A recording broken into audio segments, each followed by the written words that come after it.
നമ്മുടെ കാലഘട്ടങ്ങൾ കുടുംബങ്ങളിൽ ഒത്തിരിയേറെ കമ്മ്യൂണിക്കേഷൻ കുറഞ്ഞുകൊണ്ടിരിക്കുന്ന കാലമാണ്. ഈ കമ്മ്യൂണിക്കേഷൻ എന്ന് പറയുന്നത് തുറന്ന് സംസാരിക്കുന്ന നല്ല സൗഹൃദങ്ങളെന്നാണ് ഞാൻ ഉദ്ദേശിക്കുക.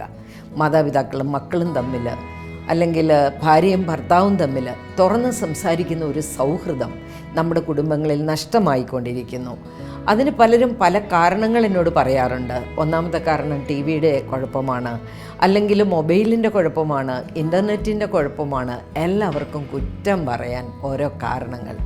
പക്ഷെ ഞാൻ പലപ്പോഴും ചിന്തിക്കുന്നത്, ഇതെല്ലാം നല്ലതല്ലേ? ടി-വി നല്ലതല്ലേ? മൊബൈൽ നല്ലതല്ലേ? ഇൻ്റർനെറ്റ് നല്ലതല്ലേ?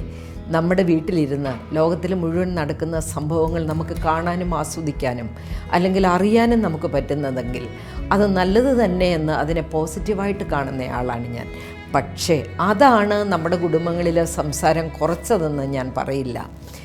എനിക്ക് തോന്നുന്നത് വലിയ വലിയ വീടുകൾ കെട്ടി ഓരോരുത്തർക്കും ഓരോ മുറികളായി, ആ മുറികളിലെല്ലാം AC വെച്ച് അതിന് പൂട്ടും വെച്ച് അവനവൻ്റേതായ കൊച്ചു കൊച്ചു സാമ്രാജ്യങ്ങൾ ഒരു വീട്ടിൽ കെട്ടിപ്പടുത്തപ്പോൾ നമ്മുടെ ബന്ധങ്ങൾ ഒത്തിരിയേറെ നഷ്ടമായി.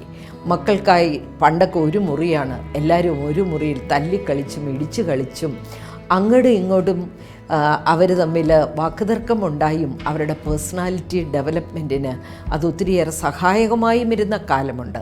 ഇപ്പം അവനവൻ്റേതായ ലോകത്തിലേക്ക് നമ്മൾ ചുരുങ്ങുന്നു. അതുകൊണ്ട് തന്നെ കമ്മ്യൂണിക്കേഷൻ ഇല്ലാതാകുകയാണ്. മേളിൽ ഇരിക്കുന്ന കുട്ടികളെ ഫോണിൽ വിളിക്കുന്ന അപ്പനും അമ്മയും, അല്ലെങ്കിൽ മകൻ താഴോട്ട് ഭക്ഷണം കഴിക്കാൻ മെസ്സേജ് അയക്കുന്ന മാതാപിതാക്കൾ ഓർക്കുക, ഒരുമിച്ച് പൊട്ടിച്ചിരിച്ച് ഒരുമിച്ചിരുന്ന് വർത്താനം പറഞ്ഞ് കുഞ്ഞുങ്ങളെ നമ്മളോട് ചേർത്ത് വെച്ച് ഭക്ഷണം കൊടുത്ത് കളിച്ച് ചിരിച്ച് വളർത്താനായിട്ട് നിങ്ങൾ സമയം കണ്ടെത്തുകയാണെങ്കിൽ കമ്മ്യൂണിക്കേഷൻ കൂടുതലായി കുടുംബങ്ങളിൽ ഉണ്ടാകും.